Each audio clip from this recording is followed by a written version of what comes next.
What's up, everybody? I'm sorry. I've been debating on doing that kind of intro for a long time now, so I figured why not, right? But hello, fellow pals and gals. It's everybody's favorite figure collecting Lobo here, back once again with another exciting episode of Figure Friday. Oh, you know. I'm pretty sure that according to the laws of great power, there must also be great responsibility. But it's also that special time of the week where we spend some quality time together and, you know, basically, do our thing. We nerd out about all things figure, Funko, merchandise, memorabilia related of all kinds, shapes, colors, and sizes. You better believe anything of that sort you're going to find right here on this channel. Now, before the holiest moments and before the festivities can get underway, please, if you haven't already, please do your boy a favor and go grab something to eat, something to drink, a snack if you want to, because I want you guys to feel as at ease as possible and as safe as possible. Because and I ain't gonna lie, with the way a lot of things are going, kind of in the world today, it pays to be safe. But please go and go and help yourselves, and don't worry about me, folks. I mean, I have some food. It's on the way, and I will definitely be enjoying that afterwards tonight. But please go and help yourselves, and then I'll be right here waiting whenever you guys are ready.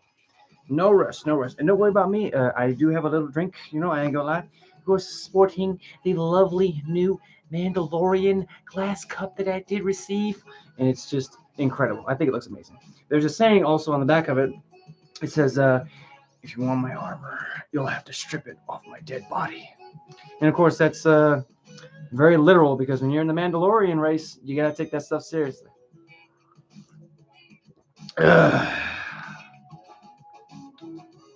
And I ain't gonna lie, today was definitely a day. Let me stretch it. Oh, yes. Oh, yeah. Oh. I hope you guys are good too, heck. Oh, goodness. Oh, yes, indeed. Oh, okay. But just before we get started, I just want to give like a quick, huge, kind of prayer. I'm gonna call it like a prayer shout out. Mainly because I don't know if you guys have been keeping up with the news as of late.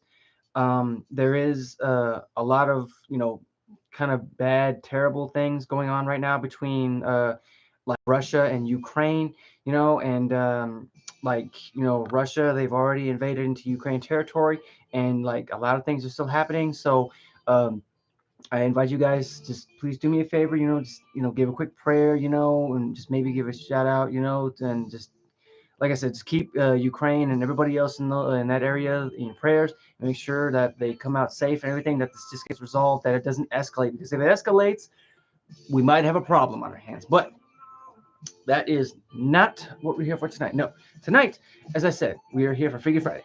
So I want to say hello and welcome back for those who are just joining us, or if you're watching this as a highlight, I do hope that you are relaxing, that you are safe as well. And for tonight's festivities, we will be visiting the Funko verse. Tonight, we'll be introducing two new Funkos on this fine Friday evening. One who hails from the hardwood, and of course, the other from the world of DC Comics. Now, before we get started again, I invite you guys to sit back, relax, kick your feet up, take a deep breath of relief, and just be as at ease as possible. Because as you know, this is a green zone, and I want you guys to feel as at ease as possible. Because as you know, also, it's just you, me, and the merchandise of tonight. So why don't we just go ahead and get started, huh? Now, first up, I thought that we could go ahead and step onto the hardwood floor and to introduce our first ever mascot guest of the evening, who represents not only like the greatest sport like ever in the history of history, but also like one of my favorite sports, and of course it also represents the greatest team.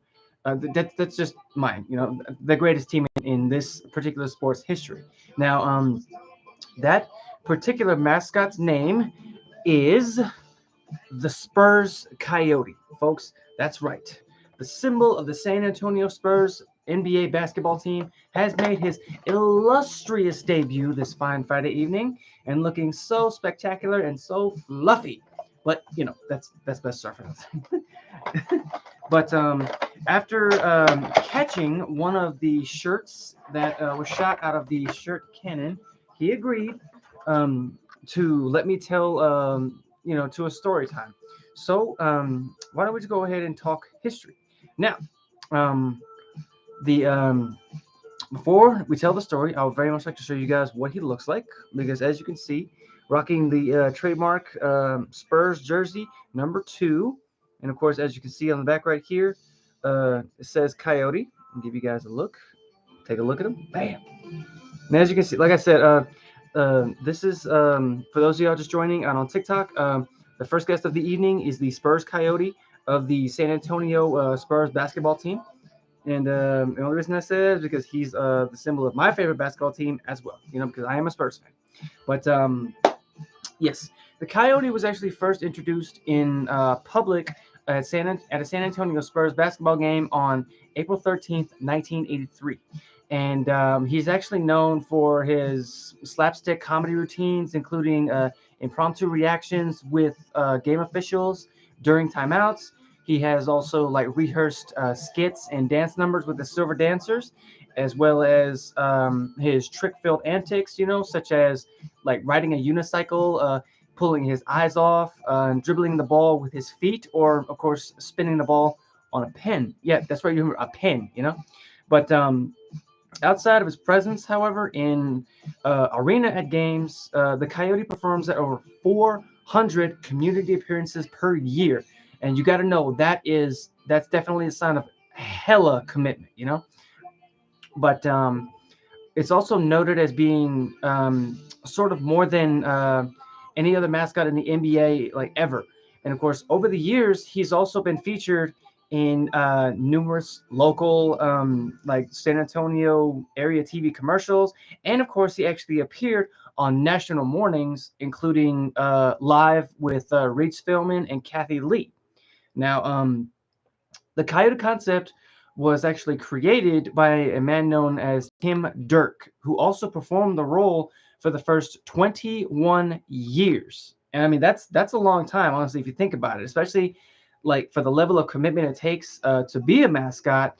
It's just it takes a great deal because not only do you have to keep the crowd entertained, but you have to also do it day in and day out, night in and night out. And of course, he's in a costume, and that's I know it's ventilated, but some nights it does get hectic. But as I said, he also appeared in more than over 1,100 games and making over 4,000 community appearances.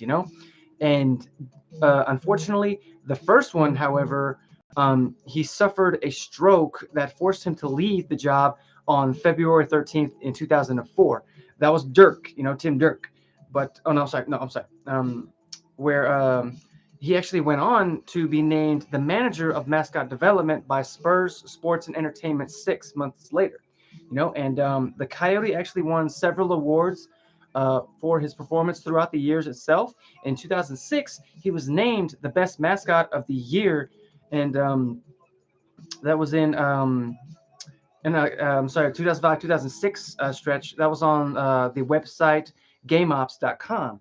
And in 2007, he was actually inducted into the Mascot Hall of Fame in recognition for both his hard work and that was both on and off the court.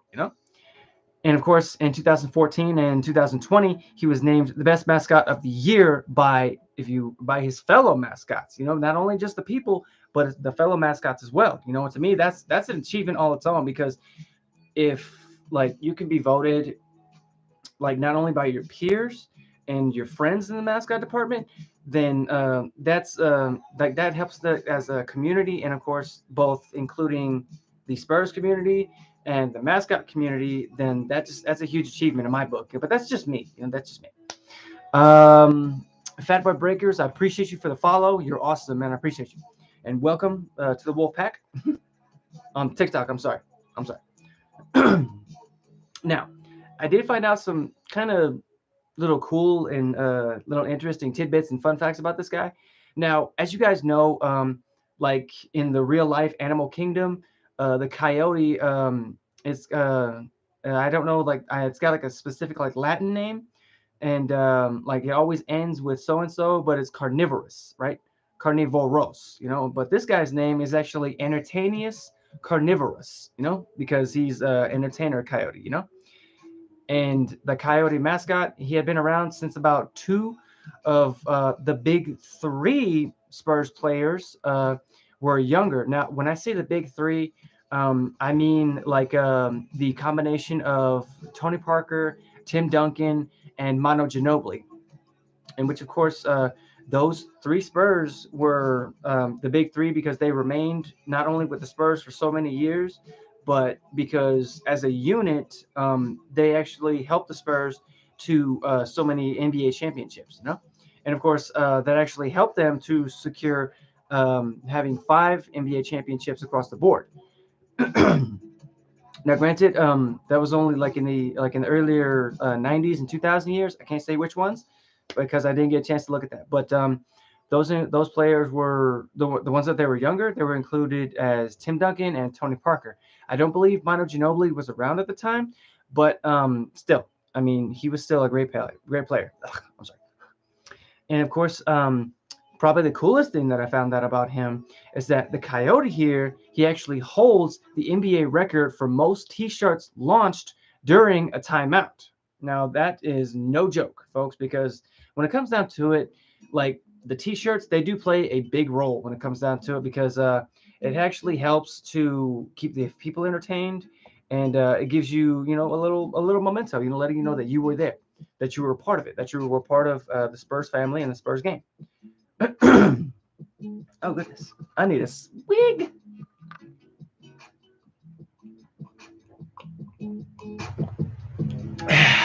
Lovely. Okay. Oh, excuse me. All right, Coyote. All right, Wile E. Coyote. I'm just That's not Wile E. Coyote. This guy's more famous. Okay. Next up, excuse me. We're actually going to be boom tubing into another world to introduce another underrated hero, in my personal opinion, because I feel like this hero isn't really talked about enough, and I feel like he should be. But I'm actually happy because I procured him, and he will be joining us this fine Friday evening. Now, this particular individual, he bears the symbol of a legacy that's been around since the time of pharaohs in the time of Egypt, And now it's in the hands of this particular teenager, being that he's also the third holder of this particular relic, if you will. And of course, that particular man's name is Mr. Jaime Reyes, aka the Blue Beetle. That's right, folks. That's right. The Scarab Symbol Super has flown in to tonight's episode. And of course, as you guys can see, looking epic in this one because this is also another Dia de los Muertos version. But this one, however, that's cool is that it glows. Ooh, yeah. But I'm going to get him out of there. That way you guys can look at it, Water bread there. Thank you for the legs. I appreciate you. Man. Beauty. Ooh, wow. This is even better out of the box. Okay, give you guys a look at him on YouTube first. Okay, and then there he is for you guys on TikTok. I'm loving the color scheme, due to the fact that he is sporting his traditional Blue Beetle outfit. Comes with wings as well. But also he's got the Dia de los Muertos version. The face paint looks like a skull and skeleton and all that stuff. That's just one of the many more things that I love. And I mean, there are other ones out there that I really wouldn't mind having. Like the Harley Quinn, the Bane maybe. But if I get the chance and if I can snag those, you better believe I'm going to share them with you guys here. Now, after consulting and, of course, conversating with the scarab itself, it allowed me to tell the tale of how it came to be. Now, keep in mind, as I said, Jaime here, he's actually the third user to come into possession of the scarab. And over the course of time, over the course of a century, 3 different men very different backgrounds, have taken on the heroic mantle of the Blue Beetle, and of course, each of them making their mark in different ways. The original Beetle was an archaeologist named Dan Garrett who discovered an ancient scarab in an old Egyptian tomb that gave him superpowers, which he used to fight crime itself. You know, he did the hero bit, and of course, he was succeeded by the brilliant Ted Cord, who had no powers to speak of, but still he carried on the legacy of the Blue Beetle, and with just his wits and his fists, along with a whole lot of gadgets and a very sharp sense of humor. Now, Jaime Ray is here. As I said, he's the third person to take up the mantle of Blue Beetle, and currently he lives in El Paso, Texas, with his father, his mother, and little sister. Now, his father actually owns a garage, right? And Jaime offers to help his father at the garage, but his father feels that Jaime should study more and become more involved in his schools and his studies. But he should also, and he also felt like he should enjoy his childhood more, and for as long as he could. But Jaime actually had an acute sense of responsibility for his family and his friends as well. Though he complains about, having to sort out, their various problems, he actually derives his strength and courage from his family's support. And one day, when it actually was just sitting there in the middle of a parking lot, the mystical scarab that had given Dan Garrett his powers had long thought been destroyed. No, it was actually found intact, and it was given to Ted Cord, who was never able to use it. But after an attack by an individual known as Brother Eye, the scarab appeared energized, and Ted brought it to the wizard Shazam. Shazam! Sorry, I thought a lightning bolt was going to come down and change me into someone else, But anyways, and of course, Shazam took it and sent Ted away. Shortly after, in the Day of Vengeance storyline, Shazam was actually killed by the Scarab and was blasted across the globe along with the shards from the Rock of Eternity. Now, what the Rock of Eternity is basically what was holding the Scarab symbol, or the Scarab artifact. And when it came to Earth in El Paso, Texas, Jaime picked it up not long after Booster Gold appeared at Jaime's house to retrieve it. But unfortunately, a tad little too late, because it actually fused itself to Jaime's spine while he was sleeping. And during that time, Booster actually recruited Jaime for Batman's assault on the Brother Eye satellite. And since the Scarab was the only thing that could see the satellite, Jaime actually used the Scarab's powers to reveal the satellite to the group which Batman was sporting with, and it actually enabled them to defeat it. And once Brother Eye was sent, plummeting earthward, Jaime disappeared from that ship. However, he teleported away by that Scarab. That's really the only way that he was able to get out, and which sought to escape the Green Lanterns on board. Jaime would eventually. Who is your favorite superhero? That's actually, man, that is a great question. And I mean, honestly, it really depends, because I have just a laundry list of favorite superheroes when it comes down to both DC and Marvel. But since we are talking about DC tonight, my favorite superhero, Warbread, is actually the Green Lantern, Hal Jordan.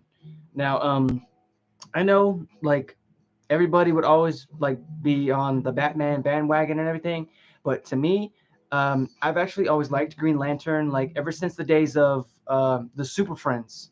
That was the first time I actually saw the Green Lantern in the cartoon version of him. Oh my goodness.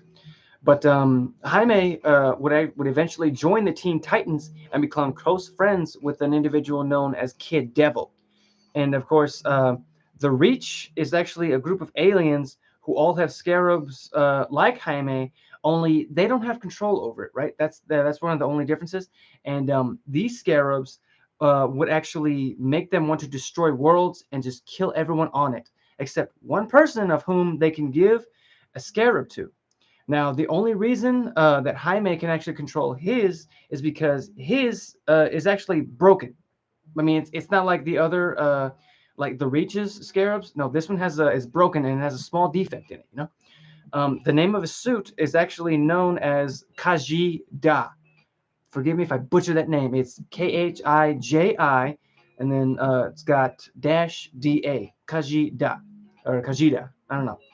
But the names of the scarabs are always like sort of screamed by the bearer when they first wear the scarab. Jaime, being a teenager, was actually seen going through high school and was actually very related. Was a very relatable character for teens everywhere in the mid late 2000s.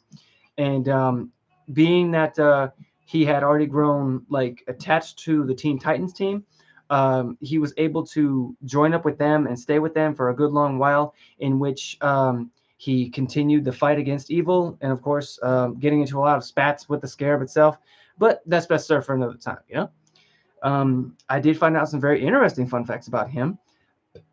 This one is kind of like a little Marvel nod, not a little nod to Marvel. I'm sorry. It's got some gas, but don't want to come up. But did you guys know that since it's actually the Scarab that gives him like an armor type feel, his armor, it actually acts the same way as Iron Man's armor, mainly because it's battle enhanced and it's got onboard weaponry and everything, just like Iron Man's. And another fun fact, as you guys know, I just said he was part of the Teen Titans. But around the era of that time, I believe the leader was Damian Wayne, and yeah, it was Damian Wayne. Oh, wait, it's good.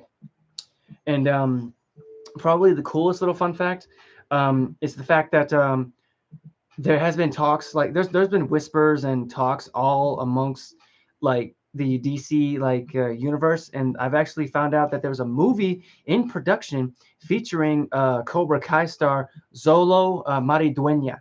And of course, for you guys who don't know who that is, if you guys haven't seen Cobra Kai, I invite you guys to watch it. It is a seriously epic show, and I really, really hope you guys enjoy it. Dang, I've been kicking the bed, man. Heck, it's all shaky right now.